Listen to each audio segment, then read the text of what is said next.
Good morning again, and it's my pleasure to have the honor to share this first session of the European Conference. So we have three distinguished speakers who are going to speak this morning. Laurent Schmitt, representing the transmission system operator of Europe.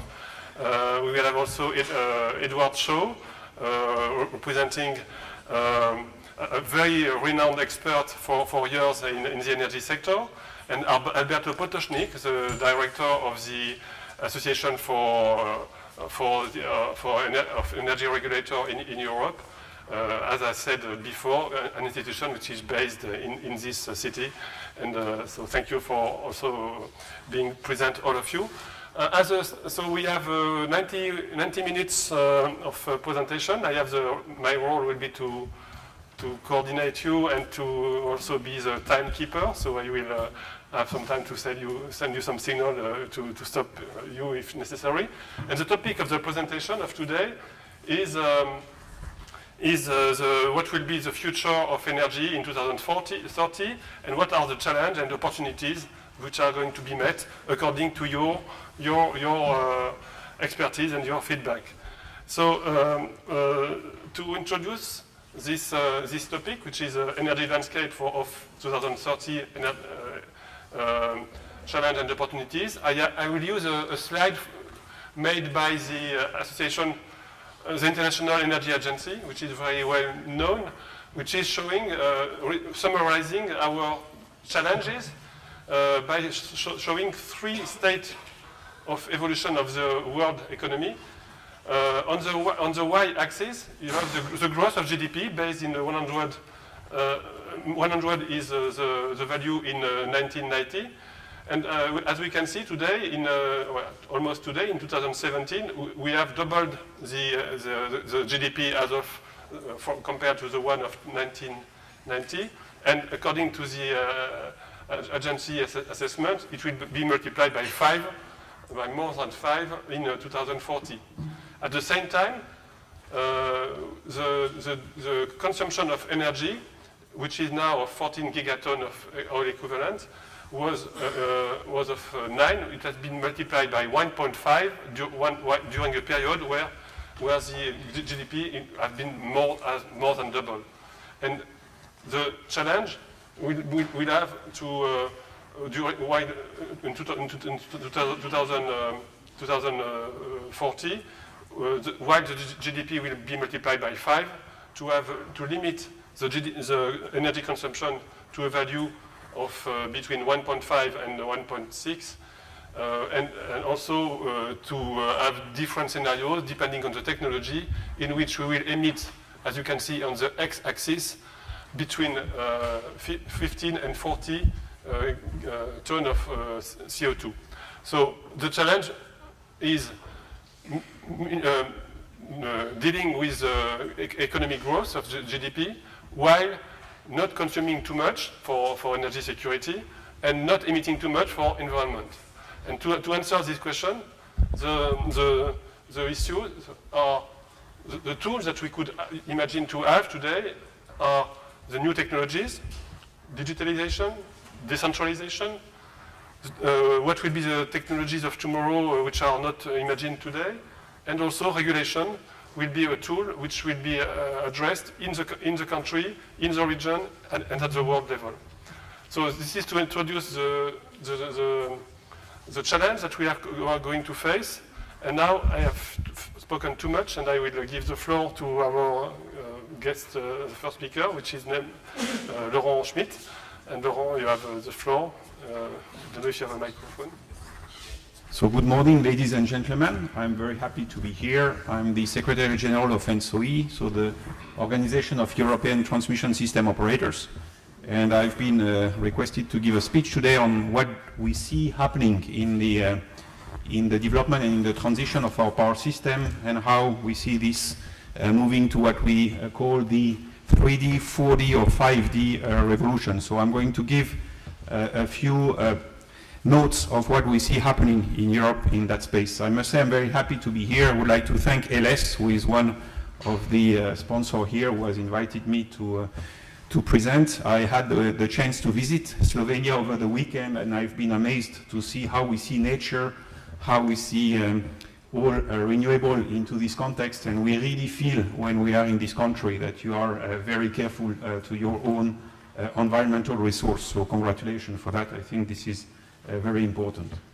So we all talk about the Ds revolution, 3, 4, 5. Your minister talked about the 4 Ds. So for sure there is a decarbonization, digitization, decentralization. What I personally feel as amazing nowadays, apart from also the regulation, is what I would call democratization. And how do we put the prosumer, how do we put the consumer and end user at the center of the question of how am I going to be supplied, what kind of service will I expect from the power system, and so on. So this is really a new trend which we see.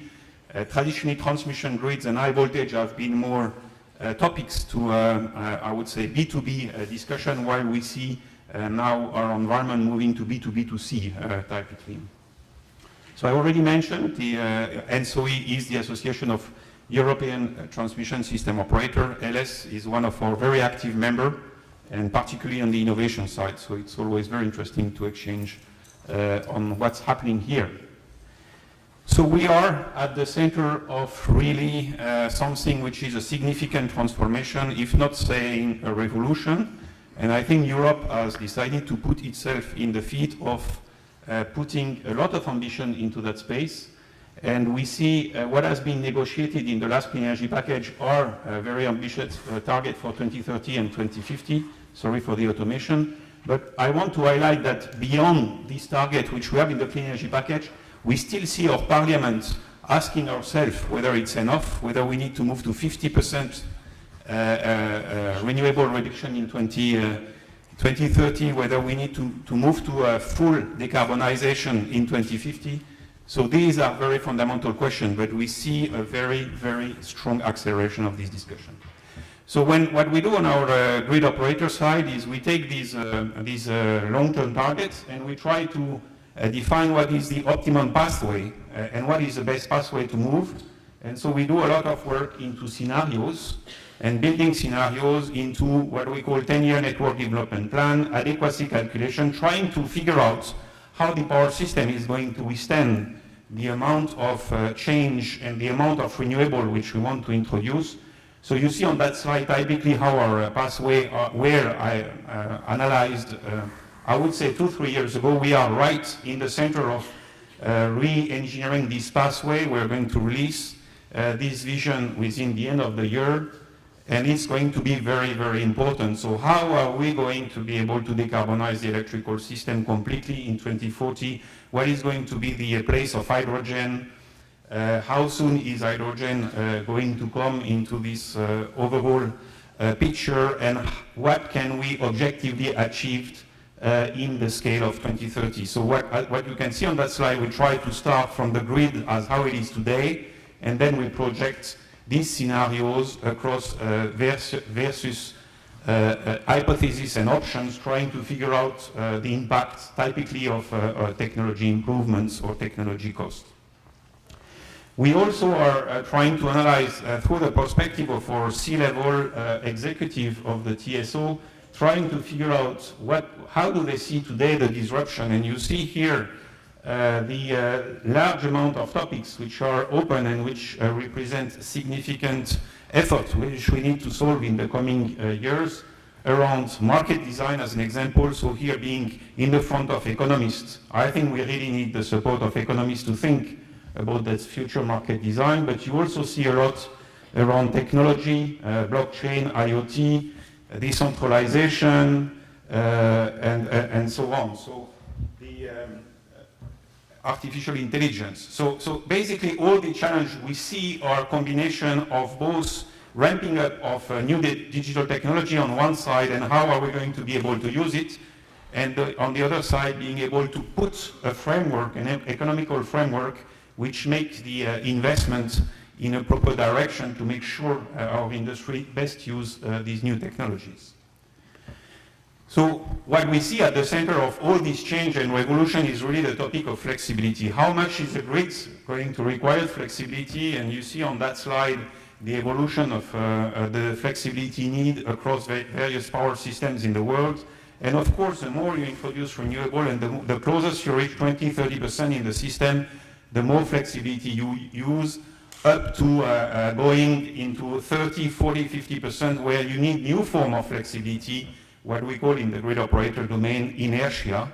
And of course, all the question is how to evolve the dynamics and the products which we manage to stabilize our system into that environment. So in Europe, you can see that most of the country, we are now at the edge of of the maximum of what we've been using with the existing flexibility, and we really need to think further on how to bring new flexibility measures.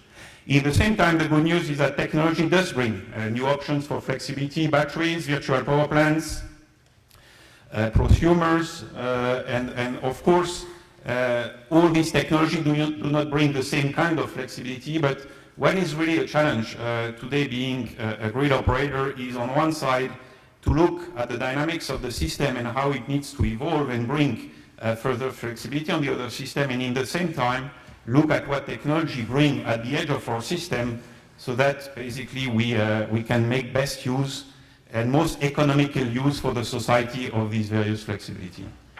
We also see a new governance and new actors emerging in our system, and I think this is interesting. So we talked about the prosumer already very briefly, but we see new things like energy communities, smart cities, virtual power plants, microgrids, being new elements appearing at the edge of our systems, as well as at the pan-European overall level, we do see new governance being established. While it was very much about governance at country level and at a pan-European level, we now see more and more needs to do tighter alignment of security consideration in our system at regional level with the emergence of new notions such as the regional coordination centers as new coordination points between TSO in the region. So while this system evolves, we also see the governance of this pan-European system changing, and still this fundamental question on how are we going to connect with the prosumers. I think I already mentioned, so that goes in a framework which is itself also evolving, which is the framework of our network code in Europe. And here you see all what we bring in the context of a network code and future regulation. I'm sure Alberto is going to touch quite a lot on that. What is very important is to keep this framework as aligned at best with what we see as emerging innovation, new technologies, and so on. And of course, the rationale and the logic is to bring the markets closer to real time and best manage congestion in the system, which we see arising from renewables. So what we see today is in this overall complex environment, digital is a no-brainer. We have to go with this. We are going to have significant investment in that space. Digital is required to roll out all our new regulation, whether it's related to markets or system operation.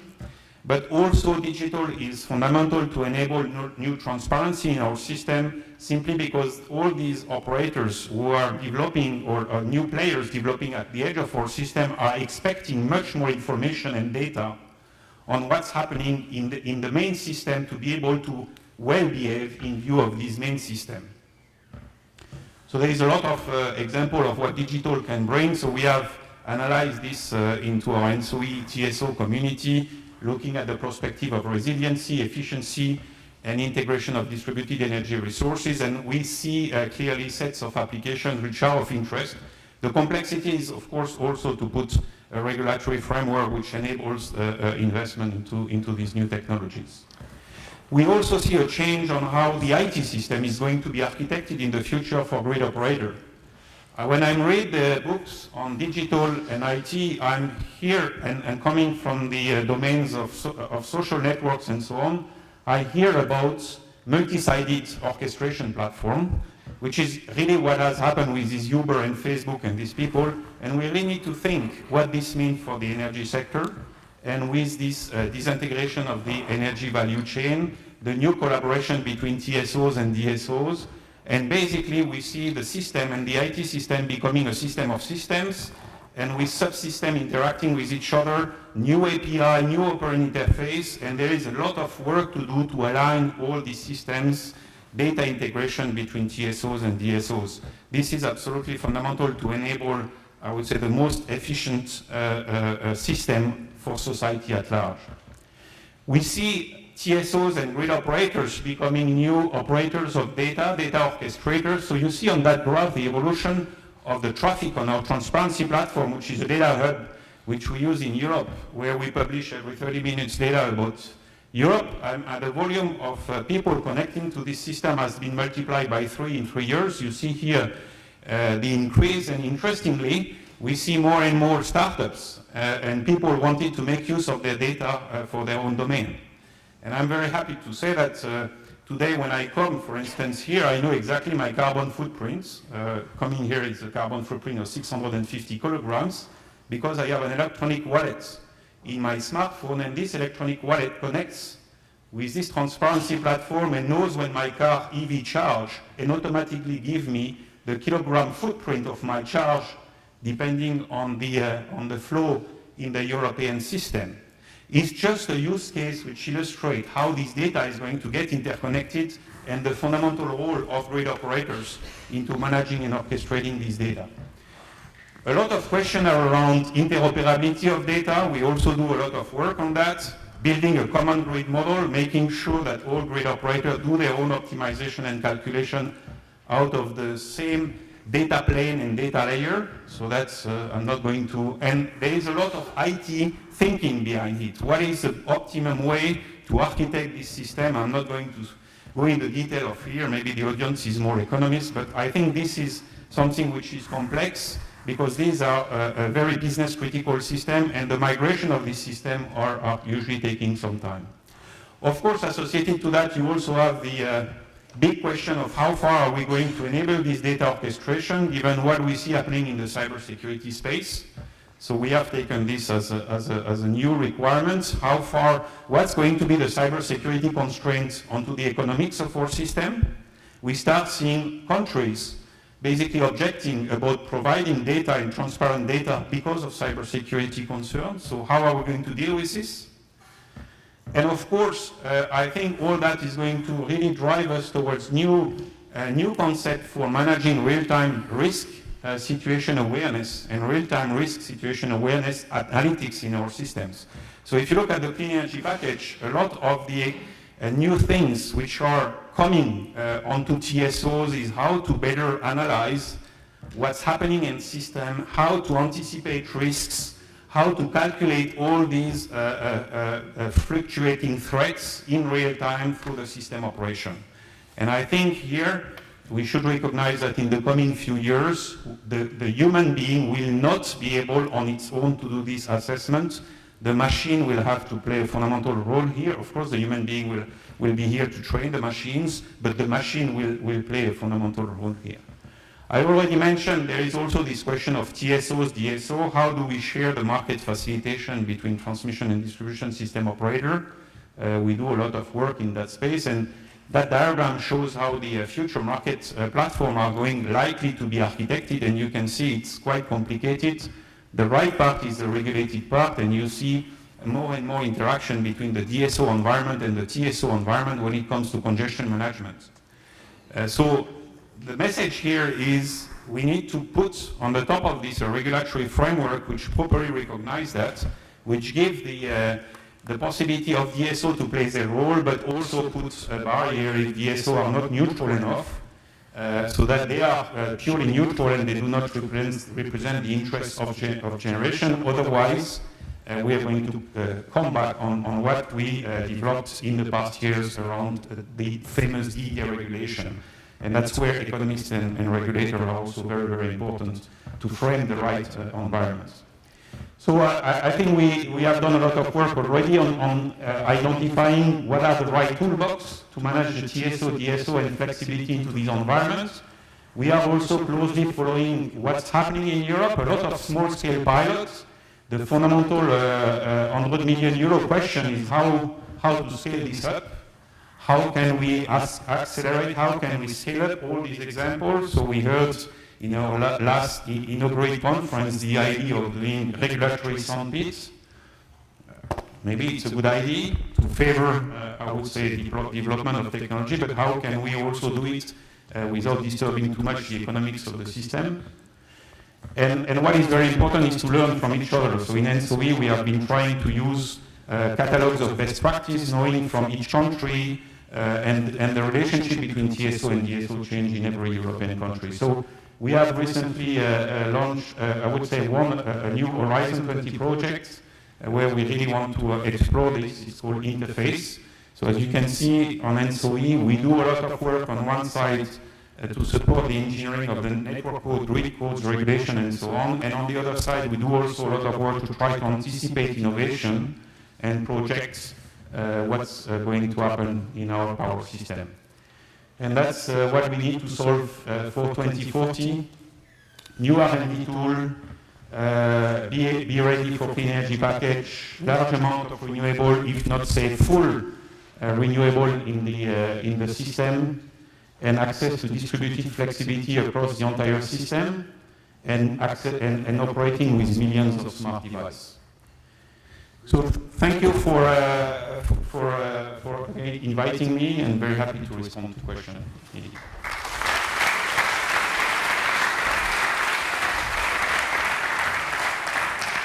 Thank you, Laurent. I suggest to keep the question at the end of the session to give the time to all speakers to speak now.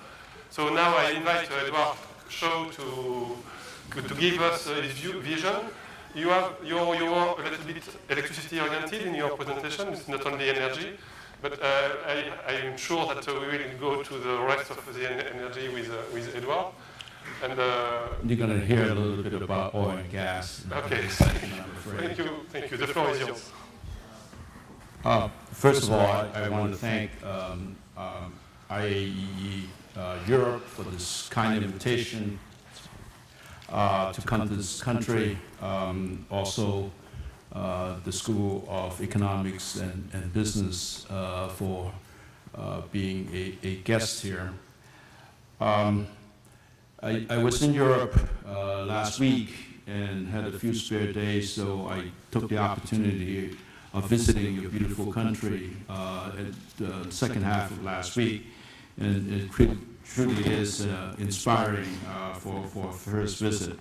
So I'm very happy to be here. I am supposedly an economist by training. And I spent a bit of time in the energy business, so economics and business, good fit for me. I know I was assigned the task of speaking about European energy's state of the art.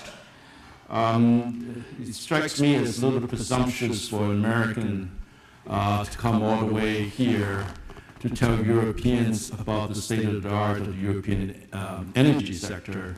So I'm going to resist the American impulse, the typical American impulse of telling Europeans what Europeans ought to be doing. But rather, I'm going to talk about what's going on in my own country and the implications for European energy, particularly European energy security, both at present and what it may look like in the future, so that I am on a little bit more solid ground. The other thing I would say is that although I am from Washington, I don't speak for Washington. And honestly, we don't know who actually speaks for Washington nowadays. But I work in the think tank in Washington, the Center for Strategic and International Studies, and as its name implies, it's a foreign policy, national security think tank. So the work of myself and the group that I'm based from is very much on the geopolitics of energy, which is also something I teach from time to time, including last semester at Georgetown University. So that's where, to give you an idea of where I'm coming from. The American oil and gas, the shale revolution story has been overtold so many times it's getting really boring. So I'm not going to bore you with what has happened with the shale revolution in terms of domestic production, because that's the story that you all have heard already before. But I'm going to talk to you about 5 or 7 years later, what has been a production story is turning into an export story. And that clearly have broader international implications than just domestic production. See if I can get this thing to advance. So I stole a bunch of slides from the Department of Energy's Energy Information Administration's forecast of the American energy picture. This is a forecast that came out in January of this year. These are the American government's projections, not mine. And so the first thing to note is that America is forecasted sometime next year to become a net energy exporter. This is all forms of energy. As you know, America has been exporting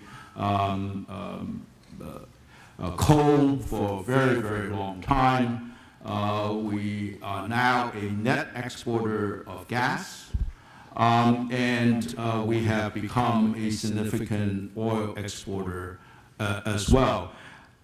This is truly remarkable, actually. If you think about the last 20, 30 years, America was the world's largest oil importer.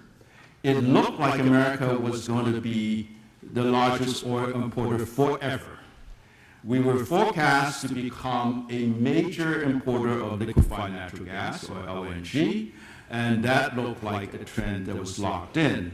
So the first thing I would say is that America's contribution to global energy security is that we're not taking as much out of the global market as we used to. We're not drawing from the global supply. We're contributing to the global energy balance. And this is a complete reversal of a trend that we've been seeing since actually the 1950s. So that's part of the export story. Next, we're going to look at oil. You probably know that America, for the past several years, have been the world's largest refined products exporter for rather simple reasons. We have feedstock cost advantage. If you look at the price difference between Brent, the internationally traded crude oil, and West Texas Intermediate domestic crude marker, there's usually more than a $5 difference in prices. So we enjoy low feedstock costs, as well as the fact that we, for historical investment reasons, have the most sophisticated refineries in the world. So we are eating your lunch in terms of the international product market. American refineries are running at 95% utilization rate or higher, if that's possible. And the rest of the world refineries are mostly losing money, running at relatively low utilization rate because of the feedstock costs. But just in the last year or two, America has been exporting 2.5 to 3 million barrels per day of crude oil, which previously we had not done, partly because it was prohibited by law. But we are forecasted, therefore, to be a major oil exporter. Now, official forecasts, both from the United States government and from the International Energy Agency, says that by the end of the people's forecast period, let's say 2040, America will become a net oil exporter. I'm not so sure about that. That's really far away. And we are very thirsty in terms of the utilization of energy, so our appetite for energy continues to grow. I'm an old man, so I'm not going to see 2040 probably, so, who am I to know? But that's really a guess. But if you're looking at the next 10 years, the picture says that we are going to become increasingly an exporter in the global market, as well as importing at the same time. We tend to import heavy sour crudes and export light sweet crudes. That's another level of detail. The students don't understand what that means. Come to me later, and I'll explain it. I won't take the time now. So that was the oil story. Here's the gas story. And the gas story is, as I said, we are today, in the last 2-3 years, already a net gas exporter, in the sense that our exports to Mexico and to Canada exceeds our imports from Canada, partly for geographic west-east trade reasons. But we have started to export LNG. And our export of LNG, it really has an impact in the global market. Why? Because our exports of LNG brings gas-on-gas competition to gas markets around the world. We have gas pricing in the United States that is not at all linked to oil prices. We don't have destination clauses. Even if you sign a long-term contract to import gas to, let's say, Japan, and the price is high in Europe, you can turn around and ship that cargo of LNG to Europe to get the additional value. Very, very different from the way long-haul gases have been traded in the past in terms of oil index contracts with these destination clauses, long-term take-or-pay contracts. All those is going away in the future. Now, whether in the next 5 or 10 years, but in a foreseeable period of time, gas trading is going to look increasingly like oil trading has been in the past couple of decades. That looks like the trend. And you already see the convergence of prices of what was an isolated Northeast Asian LNG market dominated by Japan, or a European gas market and a North American gas market. Pricing in those 3 markets are now converging. In the United States, our price of domestic gas is becoming dangerously low.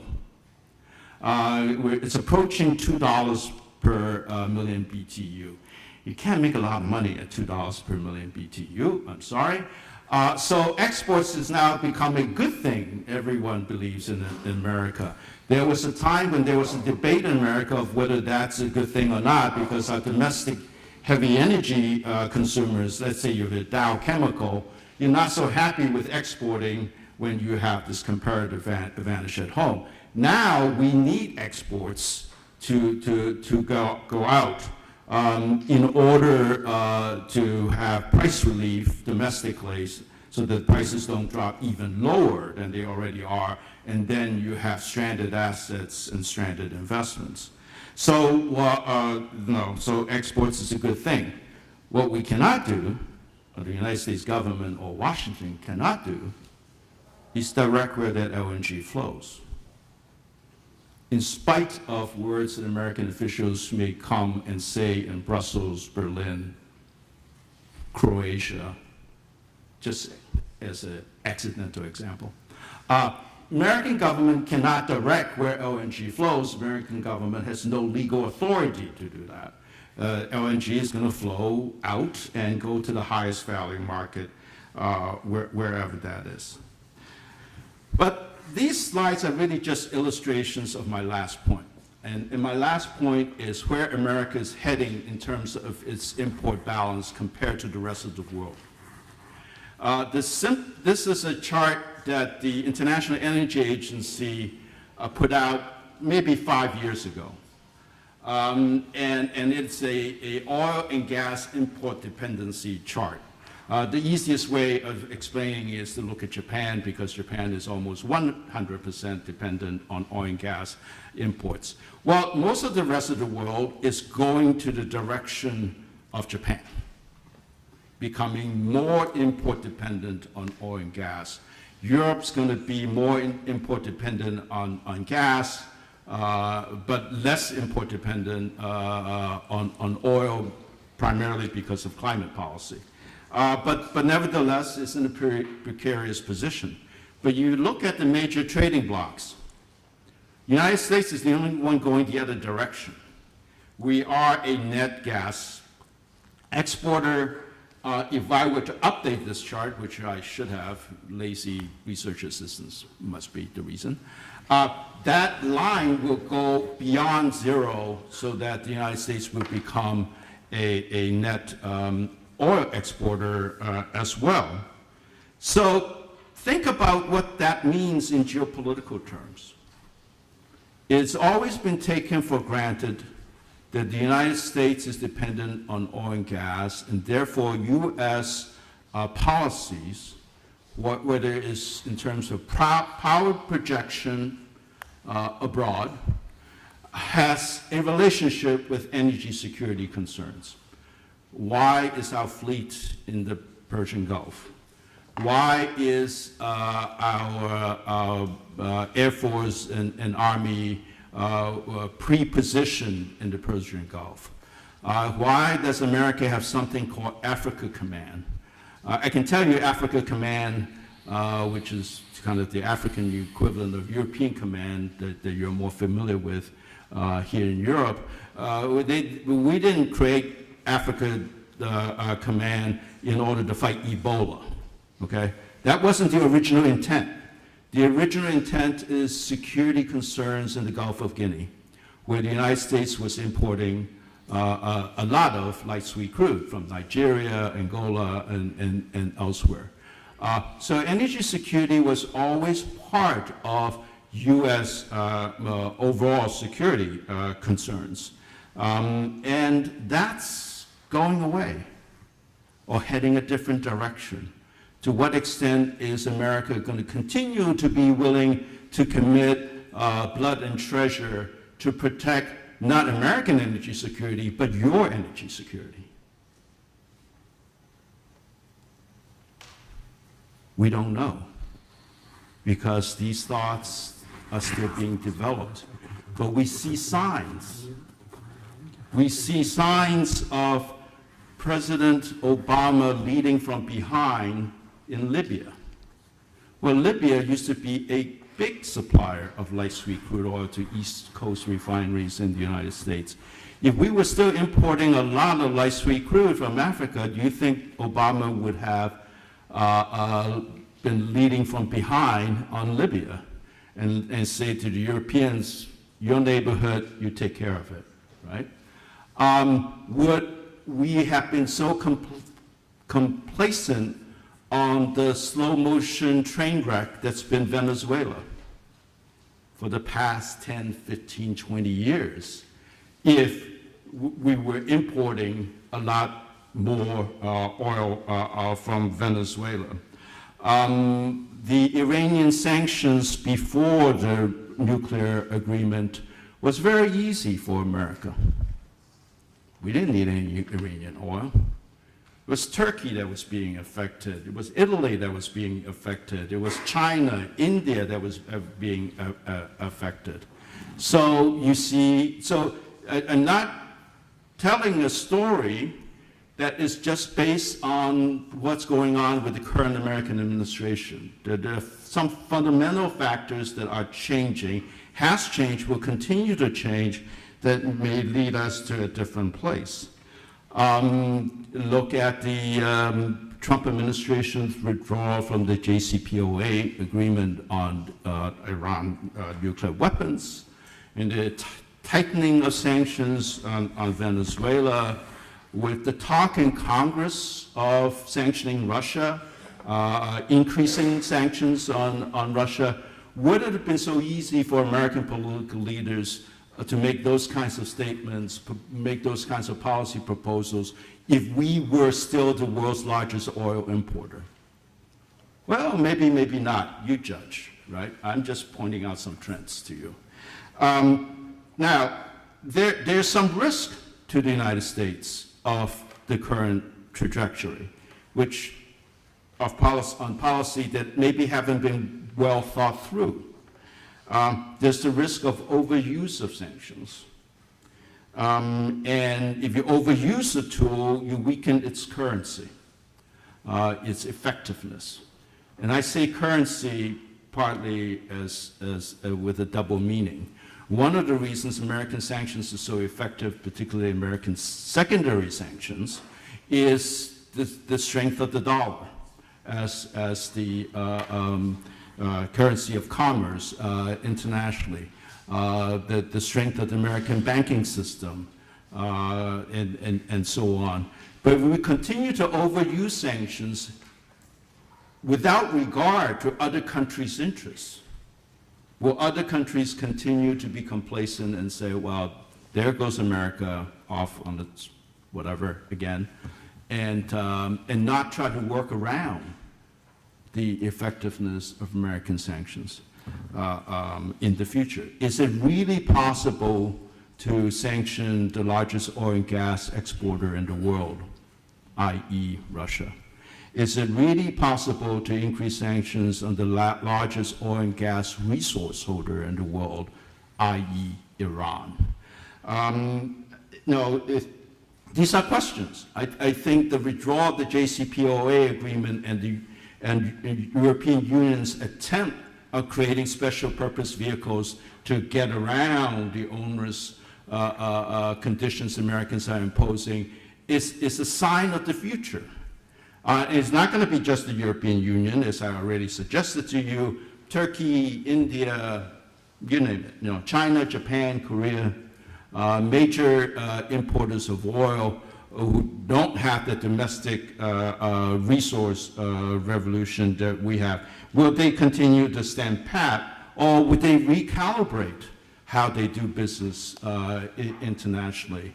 And what does that mean for the future of U.S. leadership, regardless of which administration or which president you're talking about? What are the implications of that? So there's some risk to American policy if it's not well thought through, as I suggest to you. It has not been. It had been a matter of convenience, availability, rather than a strategic thought. So I leave you with kind of a troubling notion that it's not American energy dominance so much, which the Trump administration really likes to talk about American energy dominance. No one in Washington knows what that means, but it sounds really good to be dominant. But really America's divergence from the rest of the global market, not only divergence from our adversaries or potential adversaries like China or peer competitors, but also with our closest allies and trading partners, and of course Europe is solidly in that category. I thank you very much for your attention.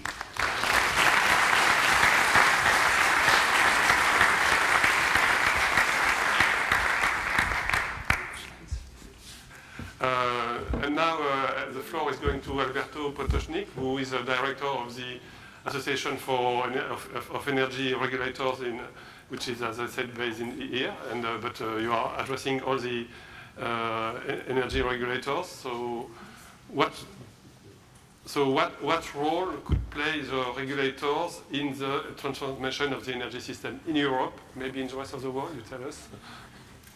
Well, first of all, thank you very much. I would like to thank the International Association of Energy Economics and the School of Economics and Business at the University of Ljubljana for the opportunity to share some considerations regarding the regulatory challenges facing the energy sector over the next, 10 years. I don't want to venture much further than that, because already taking care of having enabling regulation over a 10-year period is quite challenging.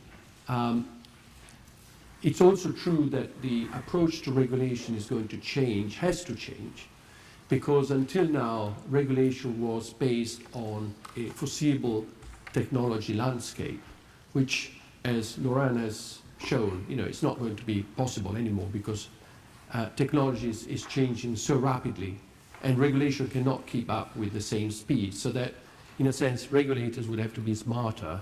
We don't have only great smart communities, but also we need smarter regulators in order to have a regulatory framework which can adapt, but without creating uncertainty. So we need to have maybe not a stable, but at least a predictable regulatory framework so that investors can know what's going to happen in a world which is going to change fast. The agency has been established in 2010 and has been operating in Ljubljana since 2011, so we're just down the road. Given that here I'm at university, and before I forget, we also have a very interesting, judging from the number of applications, traineeship program. So in case you're interested, please look at our website. But let me now go into the topics of today. Right, I was asked to talk about the clean energy package and then the opportunities and challenges stemming from the transition to a decarbonized economy. Now, the clean energy package is not coming anew. In a sense, is the last item in a sequence, last chapter in a sequence of packages that started in the mid-late 90s. The idea, at least at that time, actually, the life was quite simple because there was mainly one target, one concern, was to increase the efficiency of the energy system and therefore the competitiveness of European economies. Now, over time, life has become a bit more complicated with security supply, sustainability. I'm sure you've heard several times the sort of 3 pillars. 3 seems to be a magic number, you know, 3 pillars, the 3 Ds in energy. So now we for a long time we had security supply, sustainability, and now we also need to deal with the Ds. I'll come back to that later on. Now, what is the package about? Well, the package is exactly about trying to accompany the decarbonization of the economy by providing a stable regulatory framework, legislative framework for the energy union to enable Europe to deliver on its Paris Agreement commitment. And it does so by putting energy efficiency first, because that's the easiest way of decarbonizing, by not consuming. Then to become a global leader in renewable energies. I was fascinated by Dr. Shaw's presentation of the global outlook. Europe wants to play a major role, which until now it has not always played. And then, obviously, to provide a fair deal to consumers, because beyond the need to decarbonize the economy, the success of any policy, and in particular of regulation in the energy sector, is whether we can deliver benefits to consumers. I'll come back to that at the end.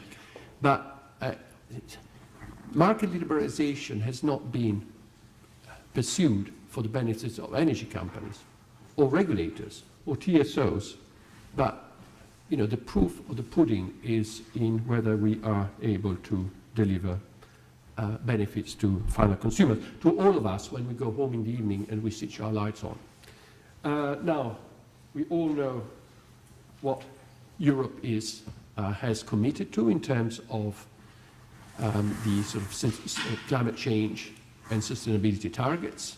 When it comes to renewable energies, which is where I would focus now, we have a sort of 32% penetration by 2030, but there is a chance that in 4 years' time this target will be reviewed upward, and there are already talks about bringing it, I mean, maybe to 40%, etc. This is sort of energy sector-wide, but for electricity, electricity has been playing and is going to play a more than proportional role in any policy of developing, increasing penetration of renewables. And in fact, you know, it is now expected that we will be well above 50, probably 55, 60% of renewable penetration in electricity, which also support and is led by a massive electrification of the economies. This is considered to be one of the key ways of decarbonizing the economies, because if we can increase the use of electricity, or if we can use electricity in more uses, in more utilizations, and then we can produce electricity from renewables, then obviously it's going to reduce the footprints of our economic activities. Now, the clean energy package, as I mentioned, is going to accompany, or is supposed to accompany, the sector, especially the electricity sector. There's probably going to be a gas package next year, or at least the start of the process for a gas package next year. It's quite a large package. When it was presented by, I haven't counted the outcome, but when it was presented to the Commission was more than 800 pages of legislation. Now, the fifth D that Mrs. Bartoszek mentioned this morning is deregulation. Now, I think we have to agree what it means. In the simplest terms, which means we can get rid of regulation, I'm not sure that this is the case. Actually, what I've noticed, I've been in this business now for 25 years, and what I've noticed is that things becomes more complex, as I mentioned before, and then you need more regulation. Now, this is the clean energy package. Before the clean energy package, the third package, Laurent has already mentioned the network codes. I guess most of you know, well, perhaps most of you knows what the network codes are. The network codes are the rules directly applicable across the Union for the electricity and gas markets and systems. And then just in electricity, because and we have, I think, 14 network codes. So a legislative package, network codes, 14 network codes. But then in electricity, it was found that not all the technical details could be developed in network codes, because the network codes had to go through a political approval process, and some of these things were too technical and to go through the same process. And then, you know, it was invented an additional layer of rules, the so-called terms and conditions or methodologies. And just for electricity, there are more than 200 terms and conditions and methodologies. So we have a large package now. We had a package in 2009, the third package. Then we have network codes, and then we have 200 implementation rules. Now, this to me doesn't look like regulation is going away, but it was much easier when you had a vertically integrated incumbent monopolist. You had just one company to worry about. The clean energy package covers a lot of areas. I think what I'm here concerned, or what I would like to focus, is market design, because this is what is relevant when it comes to accompanying decarbonization. And if I have to summarize quite an heroic task, a large number of pages into a slide, this is what I've come up. This is what struck me the most when reading these so many pages. What is the package about mostly, at least for what, as I said, market design is concerned? First of all, is to facilitate and to promote consumer switching.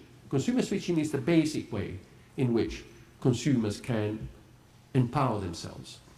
Now we will soon need consumers to do a lot more, or to be available to do a lot more. But at the moment, we're still struggling to get consumers to switch, which is, for a long time, switching rates were about sort of 5-6% per year in most European member states, which means that an average consumer would switch supplier every 16 years. Now, I'm sure that you switch suppliers for many other services of good that you buy much more often than every 16 years. Anyway, dynamic pricing, meaning that you can choose prices which somehow reflect the cost of supplying you in the system. Then we need also to promote and reward flexibility from generation, but also from new sources of flexibility, demand response and storage. And there are various ways of storage. For example, electric vehicle charges, can play demand response and storage function at the same way. I'll come to that in a moment, but with an increased penetration of renewables, there may be adequacy concerns, resource adequacy concerns. As we know, we cannot rely on wind. We can predict wind, but we cannot rely. If we need wind, we cannot just ask for wind. If we need sun, we cannot just ask for sun. So there may be an adequacy concern, and I think there has been, to an extent, some overexcitement about this issue, and I think we need to deal with it in an efficient and effective way. And then there are ways, I mean, I'll now go a bit into technicalities, the capacity mechanism. We want to create a European market for capacity mechanism. We want to have common rules on crisis prevention. I think we want to make sure that we use the interconnection capacity, which is the physical capacity which support the market, and interconnects the different systems as much as possible in the most efficient ways. And that is something that I will focus in a moment. We want to reinforce regional cooperation of transmission system operation through the RCCs. Laurent has already mentioned this, and also TSOs and DSO cooperation. So this is in a glance. Now the 3Ds. 3Ds are both challenges and opportunities. The fourth and the fifth, I'm not sure. Democratization and deregulation, I'm not sure where they fit in this chart. You can have your own views. To me, decarbonization, it's clearly an opportunity to save the planet, or it's the only way of saving the planet, or it's the opposite way of saving the planet. When it comes to the energy system, it's a bit of a challenge because of what you have heard and what you will hear from me and what I guess you will hear for most of the day and in the next days. Digitalization is an opportunity. I'm not strong on this. This is still my phone. It's a non-digital phone, so Laurent has a track record on this much better. Decentralization, I think it's both. And I would put democratization there as well. So, but let me sort of now go a bit into the more details. This slide is not new. I've been using this for some years, which shows that, you know, this is not something which is totally new. What is the challenge here? As I said, it's, we are moving towards a low-carbon economy.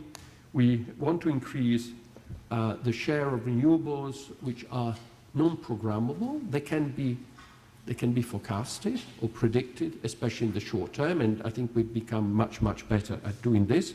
But strictly speaking, they're not programmable, which means that we cannot, as I say, we cannot ask for wind when we need it, and therefore there may be the need for flexibility in order to accommodate more variable resources, and we also have adequacy concerns.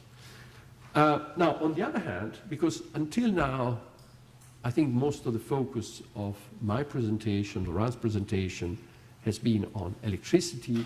However, there is also a gas sector that can help.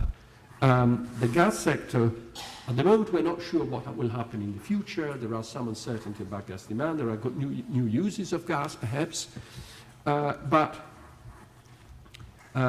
we could use, at least in a transition period, the gas resources to provide flexibility.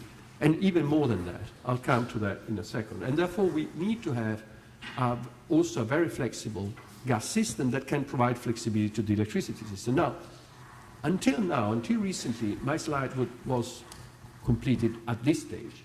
However, now, you know, a new buzzword has been introduced in the discussion, which is sector coupling. Now, sector coupling started, at least in my view, as a slogan. You know, somebody said, "Oh, we had market coupling, let's do sector coupling," and then, you know, we started to fill it in and to try to understand what are the opportunities. I'll come back to that, as I said, in a moment.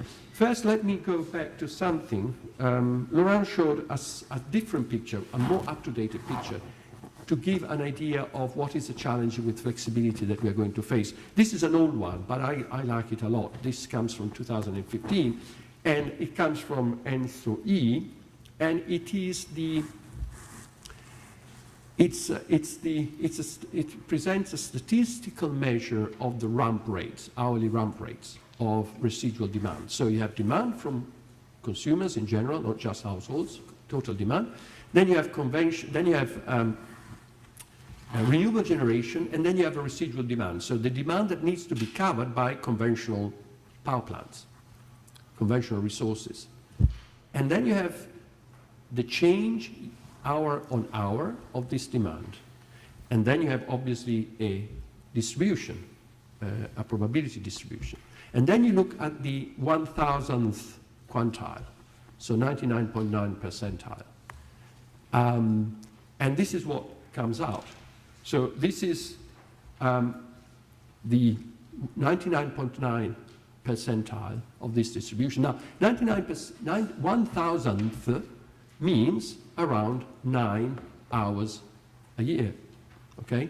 Now, those of you who have a bit of engineering background know that until recently the energy system, or at least the electricity system, was based on a 1 in 10 year occurrence. I mean, you were accepting 1 in 10 years disruption. Now, 9 times a year is 100 times more often than 1 in 10 years, almost. So what we're going to have are situations which are quite more often than what we accepted as acceptable disruptions until recently. And clearly we cannot accept these to create a disruption. So, and if you look at the numbers, for example, in Germany, it's around 12 gigawatts, which means a large number of, well, sorry, a few large power stations disappearing or appearing from 1 hour to the next. We've seen recently in the UK when 2 power stations disappeared over a short period of time, what happened. So this is the kind of things that we need to be prepared. We need to be prepared, but you know, this is a challenge. On the other hand, we have the opportunities, and the opportunities come from various sources. It comes from flexible generation, it comes from electricity storage, it comes from electric vehicle charges, it comes from demand-side response. Now, most of these opportunities are actually, if you think, are actually linked to the distribution sector. So what we need somehow to change the paradigm of the whole system. Until now, the system was big generation, until recently, now it's already going to change, big generation units, then electricity flowing over the grid to our homes, to the factories, etc. Now it's going to be different. Energy is going to flow up and down, because we still have, as I said, we still have these challenges, but we have opportunities, most of them linked to the distribution system. And that's the point that I want to make, is that if most of the action is going to happen in the distribution system, then we need to have not only coordination among TSOs, which was what ENTSO-E is about, coordination among TSOs at horizontal level, but also sort of the vertical legs of this graph, which is a very simplified, but I think give you the impression. And then it becomes quite a complex system, because distribution systems in some part of Europe needs to talk to the TSOs, to the transmission system that talks to another transmission system that talks to the distribution system. As I said, I think this is still work in progress, but the way of addressing efficiently and effectively the challenge of flexibility is also involves this aspect. Now, I mentioned sector coupling. Let me say what it's about. As I said, it started as a slogan, but the idea is to try to use the resource, the potential of the gas sector to help the electricity sector facing its own challenges. So, and here I think a key technology going forward will be power to gas. Gas to power is something that we know. Gas fuel power stations is gas to power. Now, power to gas is a technology that goes usually from power to hydrogen and then to gas or to hydrogen itself. And that is a way, for example, I mean, the easiest way I understand is to tap into the, I think, enormous renewable opportunities we have in, say, North Africa. Now, it's much cheaper to transport and to store energy as gas than as electricity. So, for example, if we were able to produce renewable energy, electricity in North Africa, then transform into some sort of gas, which can be transported more cheaply and then can be stored, and then use when the European system needs to take care of flexibility, take care of volatility. So the idea is to use the gas infrastructure to store and to transport over longer distances power which is produced from renewables. This is something that, you know, has come up over the last sort of year, a couple of years, and we're still trying to understand exactly what the potentials are. Now, associated to this, there is the more general problem or more general opportunity of having grid and non-grid solutions competing between themselves. Now, until now, we had the grid on one side, and then most of the issues were solved by expanding the grid. Now, we could have non-grid solutions that delivers probably could contribute to solve the problems. For example, if you have local congestion, you may deal with it by strengthening the grid or through a system of demand response. But let me now touch on the regulatory implication of all of this. If we have grid versus non-grid solutions competing, then I think the questions emerge of whether the TSOs and the DSOs who are providing one type of solution, but which is not the only one, can still play the role of neutral market facilitators. I believe they can, but obviously it will be in a different environment requiring somewhat different regulatory setup. And then we have to have a regulation that enables smart technologies. We need to think about demand aggregation and what the implications are, both in terms of regulators and business model, and then we need also to think about the reserve and balancing framework. Now let me turn to the last part of my presentation, which is what are the current challenges and what is the agency trying to do in order to address them. First of all, something which should be quite obvious, but sometimes is forgotten. A well-functioning market is essential for accommodating a larger share of renewables. No country by itself, no member state by itself can do it if it's not part of a well-integrated market. A well-integrated market does not mean, or does not require, that price converge all the time across the whole of Europe. This is actually a myth which I would like to dispel. This is clearly inefficient. Some form of congestion is actually required. The idea, however, is to have optimal sizing of infrastructure, therefore optimal development of infrastructure, and then optimal use of infrastructure, both in terms of how much is made available and also how this infrastructure is allocated. So, where are we in Europe in this path? I have to say that I think we have a success story in electricity. We'll also refer to a success story in gas. We have a success story in electricity because now we have basically almost completed an internal market in electricity, at least in the day-ahead time frame. We have now sort of two major zones. We have a large part sort of covering, in fact now it also covers Ireland as of last year, but it covers basically from the Strait of Gibraltar to the Barents Sea. We have another area down in the Central Europe. Now, this has been not based on price convergence at all times. As I said, actually price convergence goes up and down depending on the relative cost of generation in different countries and also on the available capacity. But this, as I said, is not the main point. The main point is to use, let me go first, is to use the infrastructure in the best possible way. And this is, I think, this graph shows probably the most eloquent indication of how successful the market integration project has been so far, in the way in which the available cross-border infrastructure has been used. Since 2010, we have moved from around 60% efficiency to around 85%, 86% efficiency.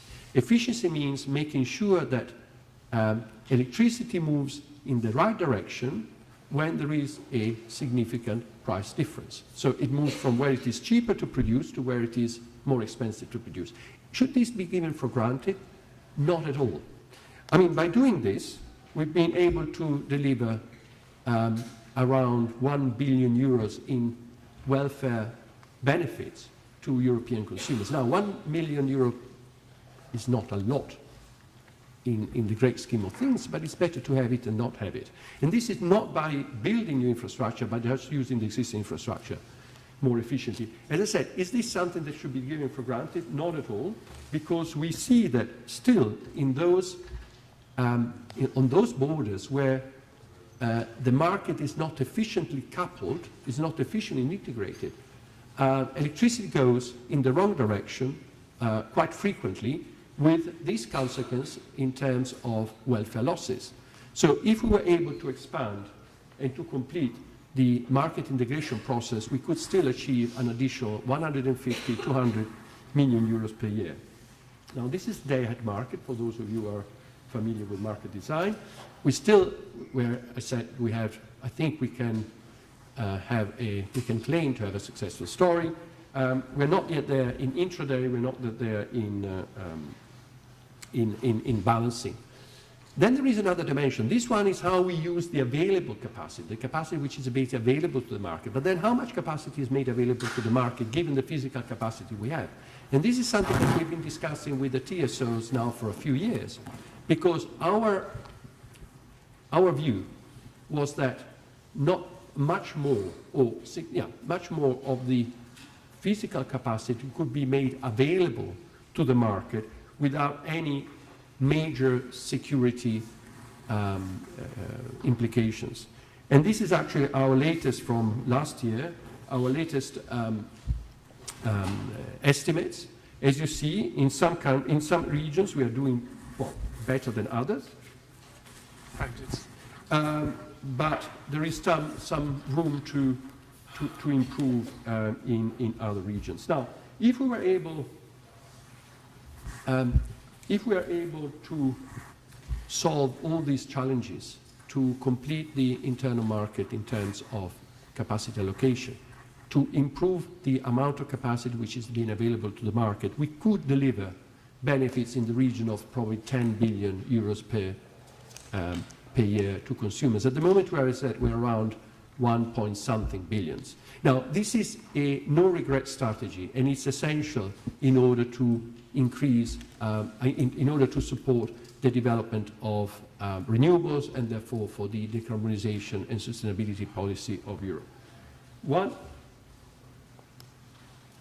final slide on gas, because until now I've talked about electricity, because this is where most of the action will take place, or at least this is where the need to decarbonize and the need to change the paradigm is more important. Now, there is a success story in gas as well. These two graphs show the price or the level of price differences across Europe. We take it as reference the TTF, the Title Transfer Facility in the Netherlands. This is the most competitive gas market in Europe. And then those countries which are colored in yellow means that they're very close. The price there, or the sourcing cost actually to be precise, the cost of supplying these countries are very similar to TTF, less than €1.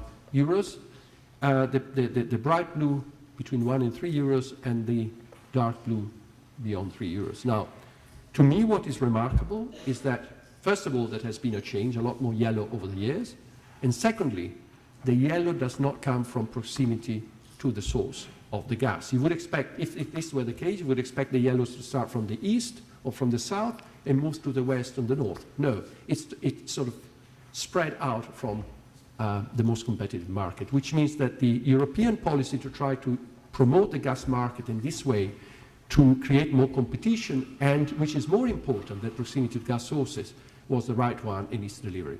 So, when the gas market will be called to play its role very soon in supporting the electricity system, then I think we have at least the fundamentals right.